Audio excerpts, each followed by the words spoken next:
퇴직하면 조용한 시골에 내려가서 텃밭도 가꾸고 강아지 키우면서 여유롭게 살 거야. 아마 이런 꿈 한 번쯤은 해보셨을 거예요. 일터에서 벗어나 마음 편히 살고 싶은 마음 충분히 이해됩니다. 저도 주변에서 퇴직한 선배들이 시골 내려간다 하면 괜히 부러워지더라고요. 그런데요, 막상 그 꿈을 실현한 분들 얘기를 들어보면 생각보다 다시 돌아오고 싶다는 분들이 많아요. 오늘은 퇴직 후 2억 원 들고 시골로 내려갔다가 단 1년 만에 다시 도시로 돌아오신 한 60대 분의 이야기를 중심으로 은퇴 후의 삶을 어떻게 준비해야 할지, 어떤 점들을 생각해 봐야 할지 같이 이야기 나눠보려고 해요. 막연히 시골 힐링이라고만 생각하셨다면 이 글이 현실적인 시선 하나 더 얹어드릴 수 있을 거예요. 그때는 몰랐어요. 외로움이 이렇게 클 줄은. 이야기의 주인공 김정호 가명님은 38년 동안 대기업에서 근무하다가 62세에 퇴직하셨어요.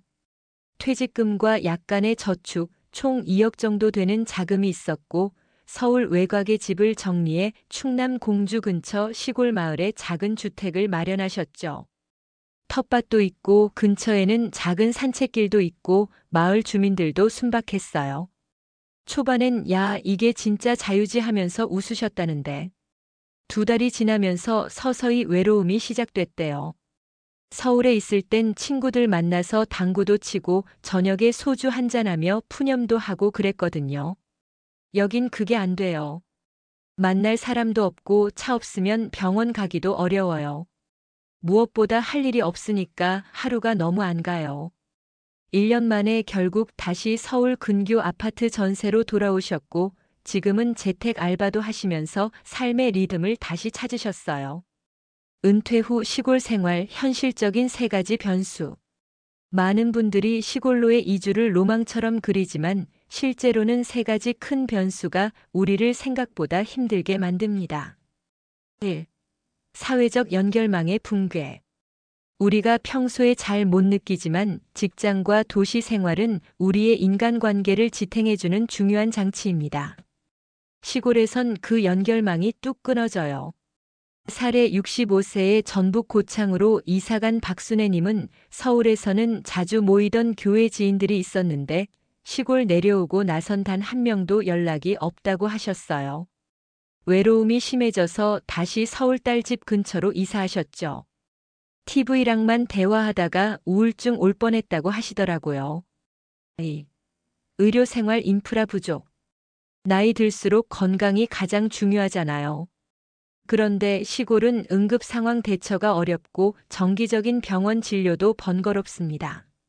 사례 60대 중반에 강원도 평창으로 이주한 김영수님은 고혈압이 있는데 동네 보건소 말고는 병원이 멀어서 한 달에 한 번 나오는 이동 진료차를 기다려야 했어요. 겨울에는 눈 때문에 취소된 적도 있고요. 결국 다시 도시로 돌아와 나이 들면 병원이 가까운 게 최고다고 말하셨어요. 3. 경제적 불안정. 시골은 생활비가 적게 든다고 생각하기 쉽지만 실상은 다릅니다. 수입이 거의 없고 새로운 비용이 의외로 많이 생겨요. 사례 전직 공무원 김대호님은 경북 영덕에 정착했지만 예상치 못한 난방비와 차량 유지비에 깜짝 놀라셨대요. 특히 농작물 키우는데 필요한 장비나 비료 비용이 만만치 않았고 전기장판이 필수일 정도로 겨울이 추워 난방비가 수도권보다 더 들었다고 해요. 결국 소일거리라도 할 수 있는 도시로 복귀하셨어요. 그렇다면 은퇴 후 삶을 어떻게 준비해야 할까? 시골이든 도시든 은퇴 후 삶을 준비할 때는 현실적인 조건을 먼저 따져보는 게 가장 중요합니다. 로망보다 우선순위는 건강, 관계, 수입이에요. 1. 관계를 유지할 수 있는 환경인지 확인하기. 기존 인간관계와의 거리도 고려해 보세요. 자신이 소속감을 느낄 수 있는 커뮤니티가 있는지, 예를 들어 노인복지관, 교회, 동아리 같은 게 있는지요. 2. 기본적인 의료 접근성 확인하기. 20분 안에 갈 수 있는 병원은 있는지, 정기적인 진료가 필요한 상황이라면 이동 방법은 무엇인지 체크해 봐야 해요. 만약 가까운 도시 병원을 가려면 교통편이 얼마나 되는지도요. 3. 소소한 수입 구조도 만들어 놓기. 요즘은 재택근무 가능한 일도 많고 동네에서 소규모 가게를 차릴 수도 있죠. 완전한 무소득 상태보다는 소액이라도 수입이 있으면 삶의 안정감이 생깁니다.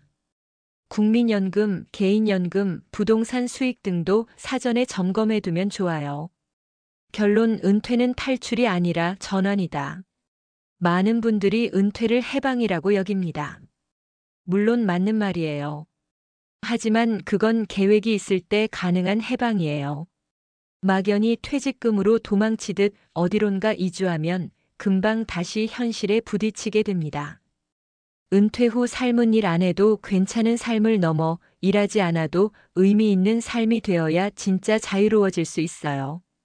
그걸 위해선 지금부터라도 조금씩 현실적인 준비를 해나가야 합니다. 혹시 지금 시골 이주를 고민 중이시거나 은퇴 후의 삶이 막막하게 느껴지셨다면 오늘 이야기한 세 분의 사례가 도움이 되었으면 좋겠습니다.